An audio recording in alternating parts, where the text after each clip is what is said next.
Hello my friends, I've gotten a lot of requests recently for more skincare videos, especially regarding ingredients. So today we're going to be talking about 5 things that may be doing damage to your skin that you may not even realize. So if you're interested in that, I'm about to bring you some tips right about now.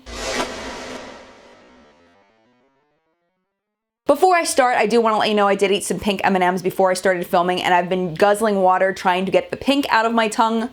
But if you can see the pink on my tongue while I'm talking, I apologize. I need to film right now, okay? Our main job with our skin is we want to make sure our skin is balanced. We want to make sure our skin is pH balanced, you may have heard. There's 2 ways that our skin needs to be balanced. We need to be hydrated, and we also need to be moisturized. And this is something I've had a really hard time wrapping my brain around because I think of like a plant. And if you don't water the plant, it gets dehydrated and dry. Yes, but our skin is different because we have 2 ways that we cannot be getting the things in our skin that we need, so water and oil. So when we think about dehydrated skin, we're talking about a lack of water in the skin. When we're talking about dry skin, we're talking about a lack of moisture, a lack of oil in the skin. So that's what we're going to be talking about today, is how to keep our skin in balance. When your skin's dehydrated, it may look really dull. If your skin is dry and flaky, you're most likely having a problem with the oils in your skin. So my first tip I have for you is to drink more water. And one thing that I do in order to drink more water, I know this sounds weird, but it works for me and maybe it'll work for you, is I drink out of a cup with a straw. And for some reason, I don't know if it's like an oral fixation thing or something, but I drink more water when I'm drinking out of a straw. I have one of those tumbler cups that I got at the grocery store with a straw in it, or I take my coffee cup that I use in the morning because I hate doing dishes, and I fill that up with water, and then I drink that out of a disposable straw. And I don't know why, it helps me to drink more water. The water then goes into your body, it goes into all of the cells of your body, including your skin cells, and will hydrate your skin. You can also hydrate your skin by using products that have humectants in them, such as aloe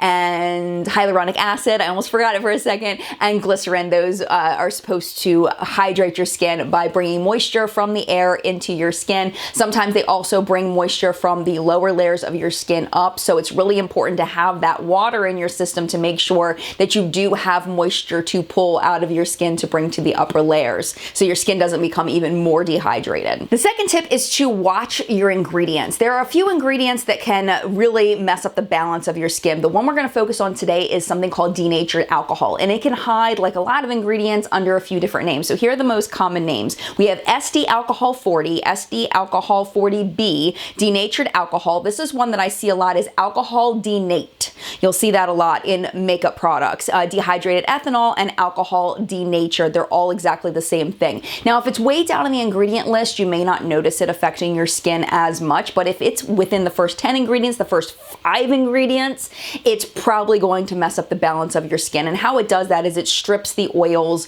from your skin and throws you out of whack. This can make your skin think it needs even more oil and cause more oil production. It can also enlarge your pores, which is not something that most people want. Some people might wonder, why in the world do people even put these in cosmetic products? And a big reason is because it's a preservative. It also can help with the texture of the product. And also with like matte finish products, it'll help the product to dry down to give you that really nice matte finish. So what I did was I went on a website called CostDNA, and I also went to Sephora and Ulta, and I went on a scavenger hunt for products that had denatured alcohol in it, and I made you a nice little list so you can check your cosmetics. And you can go to CostDNA too and check the products that you have. So the first one I want to talk about is foundations, and it's weird because some of these foundations are brand new, really hyped YouTube foundations, like ones that they sent out lots of PR and all the big YouTubers are talking about them. The first one is the new Huda Beauty foundation, the hashtag faux filter foundation. It's the 11th ingredient there, so it may or may not be a significant amount. They don't put percentages on the bottle, so it's really hard to tell whether it's a lot or a little bit. 11th is pretty far down though. I'm going from the least offender to the most offender, by the way. So next is the Tarte Water Foundation Broad Spectrum SPF 15, also known as the Rainforest of the Sea Foundation. That is the 10th ingredient. And the next one is the Jouer Foundation, the Essential High Coverage Creme Foundation. It is the 10th ingredient in that. This one is another beloved foundation, the Revlon Color Stay Makeup for Combo and Oily Skin, because they want it to dry down matte for those oily skin friends. But then it ends up messing with your pH balance. It's not good. It's the 7th ingredient in that. Now this one caught me a little off guard. This is the Clé de Peau UV Protective Cream Tinted Broad Spectrum SPF 50+. It's the 7th ingredient in that one as well. So still, they're offenders, but they're not the worst ones. The worst ones are coming. The Tarte Double Duty Beauty Empowered Hybrid Gel Foundation. It's the 5th ingredient. Then we get to one that really makes me sad, because if you would ask me what's my Holy Grail drugstore foundation, this is the one that I would tell you. It is the Maybelline Fit Me Matte and Poreless Foundation. It is the 5th ingredient in that. And it's like, ooh, it was like a punch in the stomach when I read that one. I was like, no, anything but that one. So I'm really sad about that, but I'm not going to be recommending that one anymore. Not surprisingly, or maybe surprisingly, the dewy one does not have alcohol in it. It's just the matte one, which makes me really sad because I do really like that foundation. The worst ones, which was another one that surprised me, was the L'Oreal Infallible Pro Glow Foundation. It's the 3rd ingredient in that. And then the next one is another one that's been really hyped, and I've seen a lot of the bigger YouTubers talking about this one, and then the more they use it, like they've already done their videos, and now I'm seeing like on Twitter people like, it's kind of messing with my skin a little bit. It's the YSL All Hours Full Coverage Matte Foundation. It's the 3rd ingredient in that foundation, and that foundation is really expensive. So I was really, really sad to see that they had put that ingredient in there, especially for so expensive. I was really sad to see that. Now I did find some other products that were not foundation that I wanted to mention. The Kiehl's Ultra Facial Oil Free Gel Cream. It's the 3rd ingredient in that. The NYX Professional Makeup Honey Dew Me Up Skin Serum and Primer. It's the 3rd ingredient in that one. The Shiseido White Lucent All Day Brightener Broad Spectrum SPF 23 Moisturizer. It's the 2nd ingredient in that one. And this one also made me cry because I know so many people love this product. I am not a setting spray person. I don't like things sprayed on my face. It grosses me out, but I know a lot of people love this. The L'Oreal setting spray, 2nd ingredient. I know, let's have a moment of silence for the L'Oreal setting spray. I'm just sad. I'm sad about it. I feel bad for people that love it. If you're not having any problems with your skin due to it, it's up to you, but I'm just giving you that information so you can choose what you want to do with your setting spray. I'm not going to recommend it to anybody, I'll tell you that.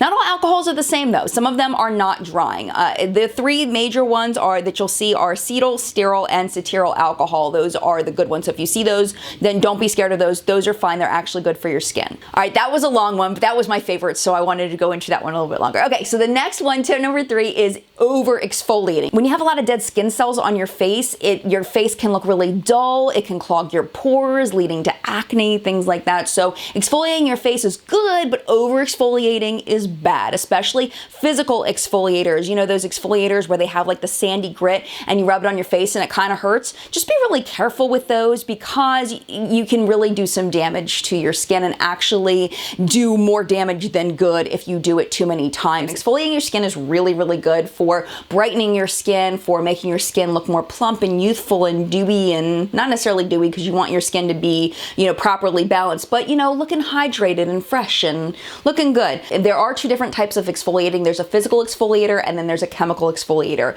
You can chemically exfoliate more often than you can physically exfoliate. With both the physical and the chemical, you are exposing your underlying layers of skin, so you really want to make sure you're using a sunscreen if you're using either kind of exfoliator on your skin. There's a website that I really like. I think it's a blog called Beautiful with Brains, and for physical exfoliation, they recommend, so I'm not sure who writes it, if it's I'm not sure the pronoun, physical exfoliation for oily to dry skin 3 to 4 times a week, which seems like a lot to me. Dry skin 2, and then sensitive skin 1 time. I personally exfoliate my skin 1 to 2 times a week, typically 1 because I'm kind of lazy and sometimes I just don't feel like it. You know, I'm tired. I don't feel like exfoliating my face, so I don't. So usually once a week I exfoliate. For chemical exfoliation, there's some people that chemically exfoliate their face twice a day. I think it's really important to do what your skin tells you is okay. And the chemical exfoliators have different strengths. So lactic acid is less strong than glycolic acid. So if you're not used to chemically exfoliating your skin, you might want to start with a lactic acid, maybe a couple times a week, and then bump it up if you feel like you need more. Number 4 is one that I have to convince the men in my life of often. is not using regular soap, bar soap on your face. Make sure you're using a cleanser that is specifically meant for the face because of the pH levels. The pH levels for a body soap are different than the pH levels for a face soap because your skin is different. So the bar soap is very alkaline, and what it's going to do is it's going to strip all of those oils and throw your face out of balance and cause all kinds of issues. So you want to make sure you use a cleanser that's meant for the face. I know that was a fast one, but then the last one's also a fast one, but it was one that kind of resonated with me because I never really thought about it because I'm kind of lazy when it comes to skincare, especially in the evening because I'm tired. I go through the routine, but I'm not one of those people that find skincare super enjoyable all of the time. Sometimes I do, but not all the time. Most of the time I'm just trying to get it done so I can go to bed. But washing your face with warm water rather than hot water. And what I do, which is really bad, that I'm not going to do anymore now that I'm educated, is I turn on the water and it's usually kind of cold.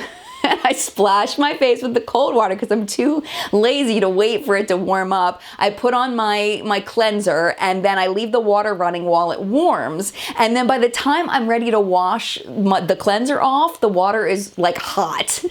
And I wash the cleanser off. It's not good. I'm not doing that anymore. I don't suggest you do because, again, it can dry out the skin. And as far as hair, I've learned that actually washing your body and your hair and warm water is better than hot water, even though I'm a huge fan of hot showers. I love hot showers. I find them to be extremely relaxing. They're really not good for your hair or your skin. So just that's another thing that makes me sad. But you gotta go with what it really is instead of what you want things to be, you know? Sometimes it's like reality check, you know? Just some bonus ones. We did talk a little bit about sunscreen. Of course, we always want to make sure we use our sunscreen, whether we're exfoliating or not. Alcohol can dehydrate the skin, so if you are going to partake in the adult beverage, like I occasionally like to do, you want to make sure you hydrate as well so that you don't dehydrate your cells. Smoking, of course, is not good for your skin, and then your diet and making sure you're eating, fruits and vegetables rather than a processed food, bad fat content diet. It can really mess with your skin. At this point, I'm going to turn the conversation over to you because we are the collective brain of makeup awesomeness. This channel isn't about me, it's about us as a community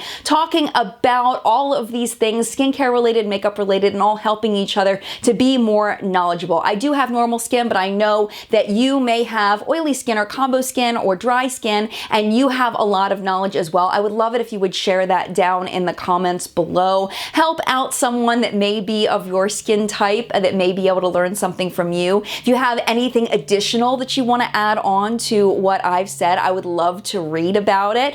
If you have specific products that have really worked for you as far as balancing your skin, I would love to know those as well. This is a conversation. We are all learning from each other, so that you're part of this, and I would love to read your thoughts. So thank you so much for watching. If for some reason you're not already subscribed, you can click the subscribe button down below. Oh my gosh, what are you waiting for? Subscribe so you don't miss my content. I put out 5 makeup minutes, which is makeup news every week, and then we have a full-length weekly makeup news show called What's the Makeup on Sundays, and then I do 3 other tip, trick, review videos on Monday, Wednesday, and Friday every single week. Lots and lots of content. If you are new to my channel, I just recently got a huge jump in subscribers thanks to my friend Stephanie Nicole. So if you're new to my channel from Stephanie's channel, thank you so much for being here. I hope you love this video. I hope I did her skincare justice. Thank you again so much for watching, and mad love, and I will see you in a video soon.